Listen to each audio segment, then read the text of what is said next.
সুধী দর্শক, আমি জাতীয় প্রেস ক্লাবের সামনে দেখতে পাচ্ছি একজন ভদ্রলোক। ওনার নাম হচ্ছে আব্দুল হালিম। উনি এসেছেন সুদূর পাবনা থেকে এবং উনি একটি ব্যানার নিয়ে জাতীয় প্রেস ক্লাবের সামনে সাংবাদিকদের শরণাপন্ন হয়েছেন।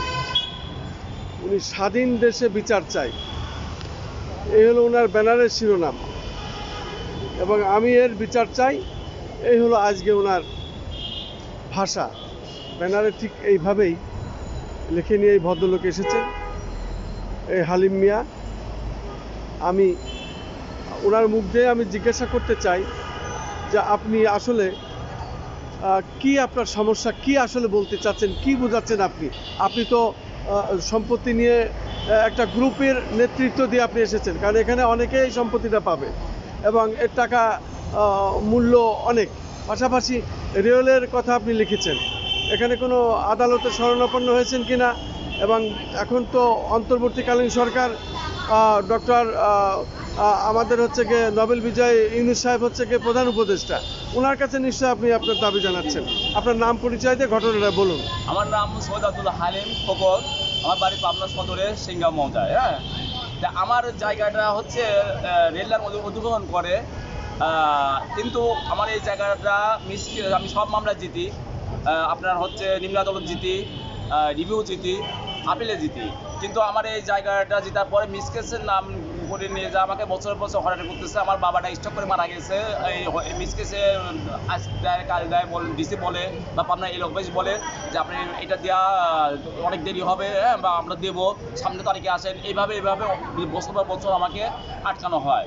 এতে আমার বাবাটা স্ট্রোক করে মারা যায় এবং আমি অনেক চেষ্টা করতেছি, কিন্তু আমাকে কোনোভাবেই এই মামলাটা আমাকে মিসকেসে আদেশ হওয়ার সত্ত্বেও আমাকে তারা হচ্ছে খাজনা বা খারিজ নেওয়ার অনুমতি দেয় না, যার জন্য আমি রেল লাইনের টাকাটা উঠাইতে পারি না।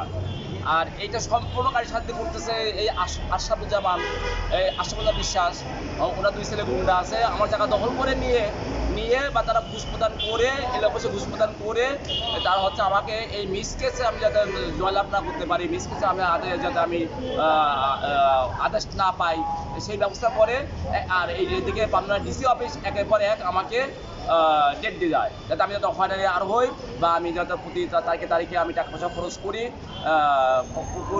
আর আমাকে জমি কাছেও যাইতে দেয় না। তারা কি করে, জমিগুলো সব দখল করে নিয়েছে আমার, নেওয়ার পরে আমি জমিতেও যাইতে পারি না, কোনো কিছু করতেও পারি না। আমাকে এদিকে মিসকেসেও আমাকে একটা আদেশ দেয় না। মূলত তারা সন্ত্রাসী যারা জমি দখল করেছে। জি, আমি গেলে ওখানে মারধর করে। তারা কে নাম বলেন? তার নাম হচ্ছে, তার দুই ছেলে সজীব বিশ্বাস আর হচ্ছে সাকিব বিশ্বাস, তার দুই ছেলে আমলি করতো, আমলিকে গুন্ডা। আমি জায়গার পরে গেলে আমাকে মারধর করে এবং আমার জায়গাটা দখল দেয় না, আর এইভাবে আমাকে হয়রানি করতেছে একের পর এক। আপনি এখানে ন্যায় বিচার চাচ্ছেন? জি, আমি কার কাছে চাচ্ছেন? আমি চাচ্ছি প্রধান উপদেষ্টা ডক্টর মোহাম্মদ ইউনূসের কাছে, উনি যেন আমার এই বিচারটা করে দেয়। এই জন্য আপনি অন্তর্বর্তী সরকার প্রধানের কাছে শরণাপন্ন হয়েছে, যেমন প্রেস ক্লাবের সামনে এসেছে। সামনে আসছি। আপনার নাম পরিচয় ঠিকানা আরেকবার বলুন। আমার নাম সৈয়দ আব্দুল হালিম ফকর, বাড়ি পাবনা সিংগা গ্রামে, পাবনা সদর থানা। অনেক অনেক ধন্যবাদ আপনাকে।